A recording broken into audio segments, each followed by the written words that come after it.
देखो strategy very important होनी चाहिए। जब हम कोई भी कार्य करते हैं तो उस कार्य से संबंधित पूरा अध्ययन जरूरी है भी, ये कार्य किस प्रकार होता है।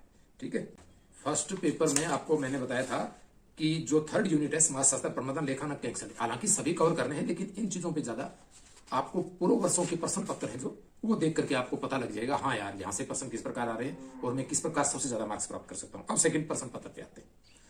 इसमें प्रशासकीय नीति शास्त्र है फ्रेंड्स, तो नीति शास्त्र का वेटेज भी इतना ज्यादा नहीं होता और बहुत ज्यादा टाइम वेस्ट करने की जरूरत नहीं है किताबों के चक्रों में पढ़ना।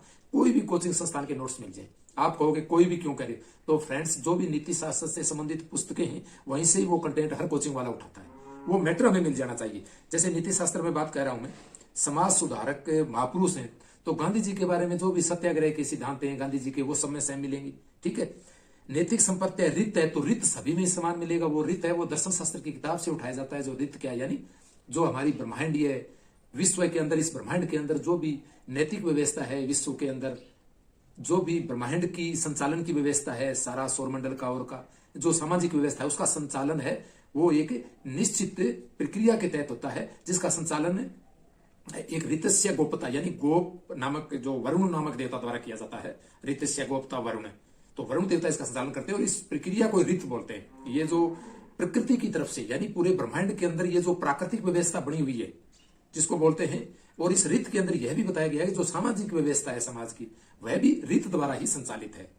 जो अपने पुरुष सूक्त के अंदर, ऋग्वेद के अंदर ये धारणा बताई गई है, तो वो सभी में सेम मिलेगी। ठीक है, अब ऋण है तो ऋण चारों प्रकार के ऋण है वो सभी में सेम मिलेंगे, ये आपको बताना था। अब आता है सामान्य विज्ञान है प्रौद्योगिकी, इसमें बहुत गौर से सुनना friends. Science and technology, science and technology की जो सीधी बातें पूछी जाती है मैं आपको बताता हूँ 9, 10, 11 की किताबों से, और बायो से ज्यादा मैटर पूछे जाते हैं। ये 9, 10, 11 की किताबें है ना, इनसे आप पूरा कवर कर सकते हो, एनसीईआरटी हो चाहे आरबीएससी हो। ठीक है, इसमें कुछ नए टॉपिक जोड़े हैं उस पर और मैं आपको बता दूं।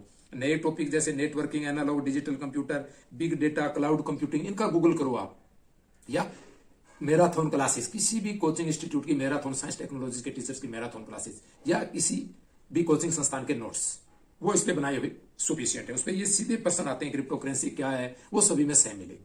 ठीक है, उससे संबंधित क्रिप्टो करेंसी आगे, इसका मतलब इसके लाभ आनी है, इस पर आपको आपका खुद का जो चिंतन है, विश्लेषण है, वो सब आप जानते हो। ये एक आभासी मुद्रा, और इस आभासी मुद्रा के अंदर कौन कौन सी चुनौतियां हैं, किस स्तर पर चुनौतियां हैं। ठीक है, फ्रॉड के स्तर पर, ठीक है, हमारे खुद के व्यवहारिक कितनी है, ये भी चीजें, वर्तमान के अंदर जनता कितनी शिक्षक है, कितनी ऑनलाइन है, कितनी सारी चीजें हैं, ये आपको जानना बहुत जरूरी है।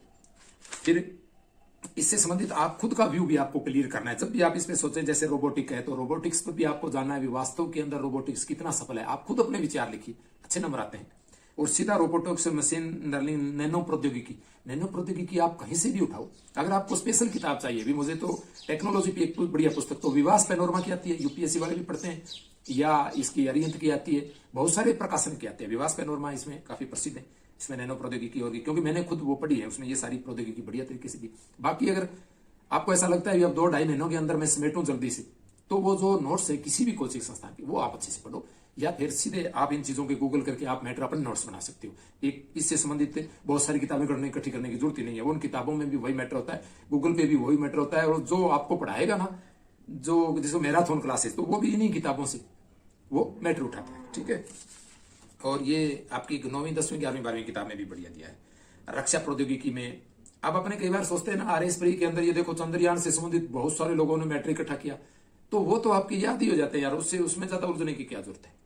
उस चीज पे फोकस करो जहां से पूछे जाते हैं। भारतीय मिसाइल कार्यक्रम है, रक्षा प्रौद्योगिकी है, जैविक हथियार क्या है, ये इससे संबंधित आप दृष्टि आईएएस की वेबसाइट है, इसी तरह और भी बहुत सारी वेबसाइट्स है। उन वेबसाइट्स में दृष्टि आईएएस 2 है, तो हिंदी लिखोगे तो हिंदी का मैटर आएगा, उस पर आप सर्च करोगे, या नोट्स है।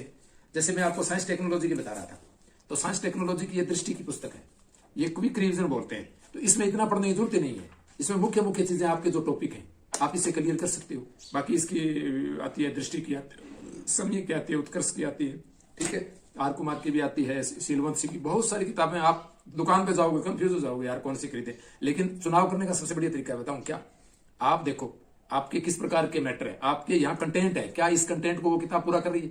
अगर वो पूरा नहीं कर रही है, थोड़ा बहुत 10-20% अलग है, तो डोंट वरी, आप दूसरी कोई बुकलेट ले, या उसके ऑनलाइन कुछ आप ऑडियो वीडियो कुछ आप उसका पीडीएफ वगैरह आप प्राप्त कर सकते हो। बाकी अगर 80-90% वो मैटर कवर कर रही है, 80% किताब, तो डोंट वरी, सारी किताबें सेम है। कोई भी आप ले लें, नैनो प्रौद्योगिकी की और की इनकी जो भी आती है ना, सॉरी साइंस टेक्नोलॉजी की, अरिहंत की है और बहुत सारे प्रकाशन की है। कोई बौद्धिक प्रकाशन आता है, कोई पीसीपी आता है, कोई सम्यक का भी अपना प्रकाशन आ गया। ये इसका जो माइचा पब्लिकेशन है, ये स्प्रिंग बोर्ड का, इसमें नीति शास्त्र का मैं देख रहा था, तो इसमें सीधा सीधा दिया है बड़ी बड़ी। इसमें बहुत ज्यादा ये उत्कर्ष सुखवाद उपयोगितावाद वगैरह ये बहुत ज्यादा, इतना ज्यादा पढ़ने की जरूरत ही नहीं है। ये थोड़ा सा भी आप पढ़ दोगे तो डोंट वरी। बाकी इसमें आपको कुछ विश्लेषण से संबंधित इसमें प्रश्न कम है, इसमें सीधे सीधे फैक्चुअल टाइप है। तो विश्लेषण के लिए मैं आपको बताऊंगा नीति शास्त्र का, जैसे आपको कुछ विश्लेषणात्मक प्रश्न हमें करना हो तो इसमें कुछ जैसे मैराथन क्लासेज है इसकी, जिसको बोलते हैं ना, ये यूपीएससी में भी आता है, नीति शास्त्र से संबंधित जिसको बोलते हैं केस स्टडी, तो उससे संबंधित भी प्रश्न है। या कुछ आप नीति शास्त्र से संबंधित एक वीपी वर्मा की किताब आती है, भारतीय नीति शास्त्र, बहुत अच्छा विश्लेषण किया हर चीज का, आर्य से संबंधित जो भी प्रश्न है, गीता का और का पूरा दिया है उसमें। वीपी वर्मा की छोटी सी पुस्तक है, उसमें आपको 50-60 पेज पढ़ते हैं, ठीक है। या फिर इससे संबंधित आप कुछ मैराथन क्लासेस आप देख सकते हो नीति शास्त्र की, जैसे पुष्पा में जो पुष्पा शाश्वत, उसके नोट्स से शायद स्प्रिंग बोर्ड पे सम्यक में, मुझे पता नहीं, वो देख लेना, कंपैरिजन कर लेना। आप एक दो नोट्स के कंपैरिजन करोगे, आपको अपने आप पता चल जाएगा। बाकी ऐसे उलझन नहीं रखना है यार, 2% 5% का फर्क रहता है, किसी में कम किसी में ज्यादा। बाकी सिलेक्शन की जो उम्मीद है, या जो कहते हैं ना, सिलेक्शन के लिए जो आंसर राइटिंग स्किल आएगी, या जो हमें मार्क्स बढ़िया प्राप्त होंगे, वो हमारी खुद का कंटेंट हम कितना तैयार कर पाते हैं, हम एक्सप्रेस कितना बढ़िया कर पाते हैं, हम आंसर राइटिंग कितनी बढ़िया कर पाते हैं, किस प्रकार अपने उत्तर देते हैं, उस पर ज्यादा डिपेंड करता है, ठीक है ना। आप चाहे किसी किताब से आपका आंसर ना पढ़ा हो, फिर भी आप कॉमन सेंस से उस विषय को समझ करके चिंतन से बहुत बढ़िया उत्तर दे सकते हो और बहुत बढ़िया मार्क्स आते हैं 70% तक। मैं मेरी जो आंसर बुकलेट उपलब्ध कराऊंगा, या किस प्रकार हम मैक्सिमम मार्क्स प्राप्त करें, इस प्रकार के मैंने जो उत्तर लिखे हैं इमेजिनेशन से, अपनी कल्पना से, अपने चिंतन से, अपनी सामान्य जागरूकता से, कॉमन सेंस से, वो मैं अपलोड करूंगा एक अलग सी वीडियो, आप देखना, ठीक है। वो जस्ट इसके बाद अपलोड कर देंगे, ठीक है। इसकी सेकंड इकाई है, ये जो सेकंड पेपर की अपने बात कर रहे हैं ना, सेकंड पेपर में फर्स्ट जो यूनिट है वो प्रशासकीय नीति शास्त्र हो गया, सेकंड यूनिट में साइंस टेक्नोलॉजी हो गया। इसको आप अच्छे से करना है, science technology is scoring subject to get more and more marks, ठीक है। इसके चीजों को समझ के पढ़ना है, मैथ्स और साइंस टेक्नोलॉजी को पूरा समझ के पढ़ो, ठीक है। फिर आता है थर्ड यूनिट पृथ्वी विज्ञान, जिसमें जियोग्राफी और जियोलॉजी दोनों आ जाते हैं, भूगोल और भूविज्ञान। इसमें पृथ्वी संरचना, भूविज्ञान, समय प्रणाली, इससे संबंधित कई बार 10 नंबर का प्रश्न भी पूछा गया है। तो इसको आप है ना, गूगल वीडियो जो गूगल पर नहीं यूट्यूब पर कुछ वीडियोस अच्छे समझाए हुए हैं, अपने समझ में नहीं आता है इसका पैलियोजेइक, मेसोजेइक, टेलियोजेइक, लेकिन उसमें सीक्वेंस दिया है, एक निश्चित क्रम से समझाए हुए कुछ वीडियोस है। आप पढ़ोगे ना पृथ्वी संरचना भूवैज्ञानिक प्रणाली की, तो उसमें बढ़िया तरीके से दिया है, वो आप देखें। भू भौतिक, भू आकृतियां, पर्वत, ये तो कॉमन है, 9वीं 10वीं 11वीं की जो भी आरबीएससी एनसीईआरटी की किताबें बहुत बढ़िया दिया हुआ है। लेकिन भू राजनीतिक समस्या, इनसे संबंधित कुछ आपको यूट्यूब पर मैराथन क्लासेस वगैरह देख सकते हो। कुछ पर्यावरणीय मुद्दे, ये किताबों से आप न्यूज़पेपर्स पढ़ोगे, आप मंथली मैगजीन्स पढ़ोगे, उनसे क्लियर हो जाएंगे। बाकी कुछ बुकलेट्स भी हैं किसी भी कोचिंग संस्थान की। भारत का भी ये आ गया जियोग्राफी का, या महेश बर्णवाल, उसमें सारा इतना बढ़िया दिया, बहुत ही बढ़िया सारा कलेक्शन महेश बर्णवाल का टॉप है। एक एक पुस्तक अगर आप रखना चाहो तो महेश बर्णवाल का हो गया जियोग्राफी, ठीक है। और राजस्थान की जियोग्राफी के लिए आप बहुत सारी किताबों के चक्रों में नहीं पढ़ना है, लक्ष्य पर्याप्त है। अगर पहले से आपने कोई पेनोरमा ले रखा, हालांकि वो काफी विस्तृत है, लक्ष्य का जियोग्राफी का पूरा कंटेंट दिया हुआ है। अगर उससे आप संतुष्ट नहीं होते तो जाट सऊ का विश्लेषण या फिर इसके आप नोट्स पर्याप्त होते हैं, बढ़िया दिया हुआ होगा, ठीक है। राजस्थान का है क्या, राजस्थान की जियोग्राफी आप पढ़ोगे तो इसमें जैव विविधता, वन्य जीवन, यूनेस्को पार्क के संभावनाएं, तो इनसे संबंधित परीक्षा के अब शुरू हो जाएंगे, अभी भी शुरू हो गए इसके।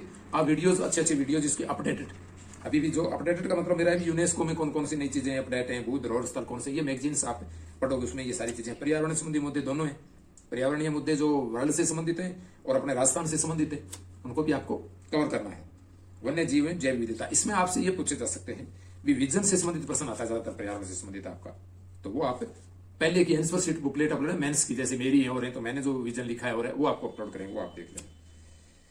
और इससे संबंधित आप जो भी टॉपर है ना, कोई भी टॉपर हो, उसकी मेंस की जो भी पुस्तक है, टॉपर ना हो चाहे भी आपको पता चलेगा, क्योंकि 100 के आसपास ये इन सब्जेक्ट में नंबर आए, टॉपर्स के भी 100-90 के आसपास होते हैं। तो कोई भी आंसर बुकलेट आप तक आपको पता लगेगा, कहाँ गलती नहीं करनी है, किस प्रकार आंसर राइटिंग करनी है, कहाँ कम नंबर आ रहे हैं, कहाँ ज्यादा आ रहे हैं, अपने आप उसको पता चल जाएगा। तो ये तो तीनों चारों यूनिट हो गई, इसमें ज्योग्राफी हो गई, और राजस्थान और भारत की ज्योग्राफी है, और ये साइंस टेक्नोलॉजी और इथिक्स, बस इतना ही है ये मैटर। ये 15 दिन के अंदर सारा तैयार हो जाता है, ठीक है। तो ये बाकी जो थर्ड पेपर है उसका संडे तक उसका वीडियो आपके लिए डाल देंगे। तो ये सारी चीजें आपको मैंने बता दी फ्रेंड्स। आप फ्री माइंड होकर पढ़ो, बाकी आप आंसर राइटिंग अभ्यास करते रहो। आप प्रीवियस ईयर क्वेश्चन पेपर के हिसाब से खुद ही आप क्वेश्चन बना लो, या ऑनलाइन टेस्ट सीरीज जो भी आपकी मेंस की चल रही है उसको आप ज्वाइन करो। ऑफलाइन करो चाहे ऑनलाइन करो, जो आपको अच्छा लगता है या आप अफोर्ड कर सकते हैं, या आप वहां नजदीक हैं, या आप वहां दूसरी जगह अच्छी तरह रह करके, जहां भी आप जयपुर है, सूरतगढ़ है, जहां भी आप जैसे जोधपुर है, जहां भी आप पढ़ रहे हैं वहां ऑनलाइन कोचिंग्स का विकल्प आपके लिए सही है तो वो, अगर ऑफलाइन का सही है तो वो आप कर सकते हो। अगर आपको ऐसा लगता है कि हाँ यार मैं जो कंटेंट लिख रहा हूं बढ़िया है, डोंट वरी, मेरे को कहीं कहीं चक्कर में नहीं पड़ना है, तो डोंट वरी, आप कहीं भी ऑनलाइन ऑफलाइन भी ज्वाइन नहीं करते तो भी अगर कंटेंट आपको तैयार है और आपको लिखने की स्किल है एक्सप्रेशन की, तो डोंट वरी, आप 15-20 दिन अभ्यास कर लोगे तो भी बढ़िया मार्क्स आ जाएंगे। तो thanks friends, subscribe, like and share.